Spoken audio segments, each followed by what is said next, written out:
ডিসকাউন্টের ব্যবস্থা করবো। অন্যান্য যে আমাদের ভালো ভালো যেগুলো আগুড়ার মতো যে শপসগুলো আছে ওইখানে যাতে শিল্পীদের একটা ক্যাটাগরিতে ডিসকাউন্ট থাকে, ঝুঁকিপূর্ণ দৃশ্যের যে সমস্ত শিল্পীরা অভিনয় করবে তাদের প্রডিউসার যাতে তাদের জীবন বীমা করেন।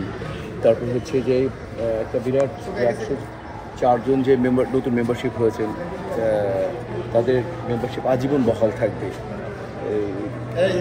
তারপর আমরা অবশ্যই যে সমস্ত শিল্পীদের বাসস্থান নেই তাদের জন্য তাদের সরকারের অনেক খাস জমি আছে, সেটার জন্য আমরা অবশ্যই চেষ্টা করব।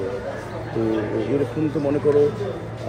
তারপর হচ্ছে শিল্পী সমিতি একটা ভালো ফান্ড রাইজ করবো, যে ফান্ডে যে ওই ফান্ডটা থেকে যাতে ফিক্সড ডিপোজিটে রেখে দিলে যাতে একটা ফান্ড চলে আসলে ইন্টারেস্ট চলে আসলে ওই টাকাটা দিয়ে যাতে অনেকের উপকার হয়।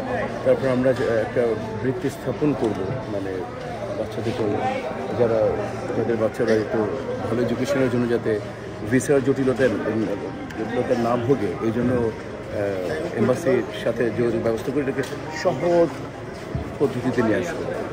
তো এরকম এই মুহূর্তে তো আমার জাস্ট কালকে তো আমি দেখে পড়েছি, এই মুহূর্তে যতগুলো মনে করছি সেগুলোই বলছি। তো এবং সর্বোপরি যে মানে বড় বড় ফেস্টিভ্যালগুলো হয় না, যেমন এই বিগত 2 বছরে আমাদের মাধ্যমে শুনলাম, জানলাম, দেখলাম বা বড় বড় ফেস্টিভ্যালগুলোতে যে সাধারণত এই আমাদের সদস্য বৃন্দা একটা অ্যাডভান্টেজ চায়। ওই জায়গা থেকে আমরা ঈদ, 2 ঈদ, তারপরে বড়দিন, তার পুজো, তারপর হচ্ছে এই সমস্ত বড় বড় উৎসবগুলোতে সমিতি তার সদস্যকে গিফট দেবে এবং অবশ্যই যদি ভাতা প্রয়োজন পদে ভাতা দেবে। হিসেবে একটা বিষয় আপনার কাছে একটু জানতে চাই। আমরা দেখেছি যে আসলে ব্যক্তিগত রেশারেশির কারণে শিল্পী সমিতি যারা সদস্য রয়েছে তাদের সদস্যপদ স্থগিত করা হয়। আপনারা যদি নির্বাচনে জয়ী হন সেক্ষেত্রে আপনাদের এই বিষয়টাকে কিভাবে নেবেন, বা লাইফ টাইম তাদের যেন আর পদ বাতিল না করা হয় এই ধরনের কোনো পদক্ষেপ গ্রহণ করবেন কিনা? আমি আগে সেটা বলে ফেলেছি যে যারা মেম্বার হয়েছেন তারা লাইফ টাইম মেম্বার, যারা মেম্বার তারা লাইফ টাইম মেম্বার। যদি কোনো মানে যারা ক্রাইম করলেন, তারা খুন জাত কিছু করে ফেলেন লাইক ওই রকম, সে যদি ভুক্তভোগী হয়ে থাকে সেটা আলাদা ব্যাপার। যে সে এমন কিছু করলেন যে নিয়ম বহির্ভূত, সরকারি আইন ভাঙলেন, ফোন করে ফেললেন কাউকে বা ওই তাতে কিছু, সেটা সরকার বুঝবে, সেটা আমাদের কিছু করার নেই। আমরা যে একবার মেম্বার হয়েছে সে আজীবন মেম্বার থাকবে।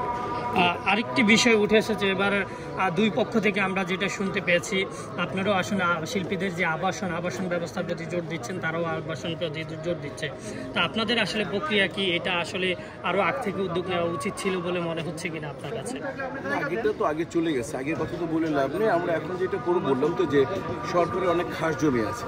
যেমন এর আগের গত ক্যাবিনেটে আমি সভাপতি ছিলাম, তখন কিন্তু শিল্পীদের মানে কলাকুশলী এবং শিল্পীদের কল্যাণ ট্রাস্ট কিন্তু আমরা সেটাকে প্রক্রিয়ায় প্রজ্ঞাপন জারি করেছিলাম, PM সেটা করে দিয়েছিলেন। কিন্তু বিগত 2 বছরে সেটা বরাদ্দ পাওয়ার কথা, তারপর তারা কতটুকু কন্টিনিউ করলেন এটা আপনারা জানেন। আমি মনে হয় না কোনো শিল্পী সেখান থেকে কোনো অ্যাডভান্টেজ পেয়েছে। বাট এটাকে অবশ্যই ইনশাল্লাহ আমরা যেভাবে চালু করা যাক সেভাবে চালু করার ব্যবস্থা করব। এবং হল মালিক, তারপরে বিগত দিনে প্রডিউসার যারা তাদের সাথে বসে কীভাবে শিল্পীরা যদি কোনো সহযোগিতা লাগে সেই সহযোগিতা করে প্রোডাকশনকে বাড়াবো, নতুন ছবি বাড়াবো। যদি প্রয়োজনে পরিচালক সমিতি এবং যদি আমাদের অন্যান্য সমিতি মিলে 6 মাস 1 বছর কোনো ডিপ্লোমা দেওয়া হয়, সে অভিনয় হতে পারে, সেটা শিল্পী হতে পারে, এডিটার হতে পারে, এগুলো বিষয় নিয়েও আমরা আলাপ করবো। আরেকটা ব্যাপারে যেটা ইস্তেহার সেটা হচ্ছে যে আমরা কমার্শিয়াল ছবিকে আমরা অনুদানের ছবি যাতে 60 to 70% কমার্শিয়াল ছবি হয়, কারণ কমার্শিয়াল ছবি টাকা ফিরে আসে, কিন্তু প্যারালাল ছবিতে সাধারণত যে সমস্ত টাকা দেওয়া সরকারের টাকা পুরো ফিরে আসে। এমন একটা ব্যবস্থা করা উচিত। কমার্শিয়াল ছবি প্রডিউসার ডিরেক্টরকে দিলে হবে কি, তারা যদি বলে দেয় 50% টাকা ব্যাক করবে, সরকার অনুদান দিলে আপনাকে 80 লাখ টাকা 40 লাখ টাকা দিতে হবে। তো এই প্রক্রিয়ায় আমরা করব। এবং শিল্পী সমিতির যিনি সভাপতি এবং পদাধিকার বলে যাতে সেন্সর বোর্ডের মেম্বার, এই চেষ্টাও আমরা। আরেকটি বিষয় যদি আপনার কাছে জানতে চাই, আমরা দেখেছি বিগত বছর আপনারা থাকা অবস্থায় যে বাইরের দেশে সিনেমা মুক্তি পায়নি হলে, বা মুক্তি পেলেও সেটা ভিন্ন আঙ্গিকে মুক্তি পেয়েছে। যখন বাংলাদেশের সিনেমা মুক্তি পায় তখন একই সাথে হলে অন্য দেশের সিনেমা মুক্তি পাওয়ার কারণে বাংলাদেশের সিনেমা মুখ থুবড়ে পড়ে, সে জায়গাতে প্রযোজক পরিচালকরা আসলে লোকসানের সম্মুখীন হয়। সেক্ষেত্রে অনেক আমরা নায়ককে কান্না করতে দেখেছি, প্রচারণা আসতে দেখেছি। সেই বিষয়টা একটু আপনার কাছে জানতে চাই। না মানে এখন যেটা হয়ে গেছে সেটা তো সরকার কতদিনের জন্য, সম্ভবত 2 বছরের জন্য করেছে, সেটা আমার 6 মাস 8 মাস চলে গেছে। তো আমরা ইনশাল্লাহ আমরা যেটা প্রডিউসার ডিরেক্টরের সাথে বসবো এবং সবার সাথে বসে সিদ্ধান্তটা নিব যে, এবং যদি প্রয়োজন পড়ে তাহলে অবশ্যই সরকারের সাথে বসে আমরা বলবো যে দেশের স্বার্থে কী করা যায়। যেটা আমাদের চলচ্চিত্রের জন্য যেটা সার্বিক পরিস্থিতি যদি এমন দাঁড়ায় যে না, সরকারকে বুঝিয়ে বলা উচিত যে কী প্রক্রিয়ায় রিলিজ দিলে আমাদের কোনো ক্ষতি হবে না, তাহলে সেই প্রক্রিয়ায় যেতে হবে, সে চেষ্টা করব। না, আমি বলছি যে গ্লোবাল ভিলেজ আপনি চাইলে অনেক কিছু আটকে রাখতে পারবেন না, কিন্তু দেশীয় ছবি যখন সিনেমা হলে মুক্তি দেওয়া হয় তখন কি অন্য দেশের সিনেমা হলে মুক্তি দেওয়া উচিত বলে মনে করছেন কিনা আপনি?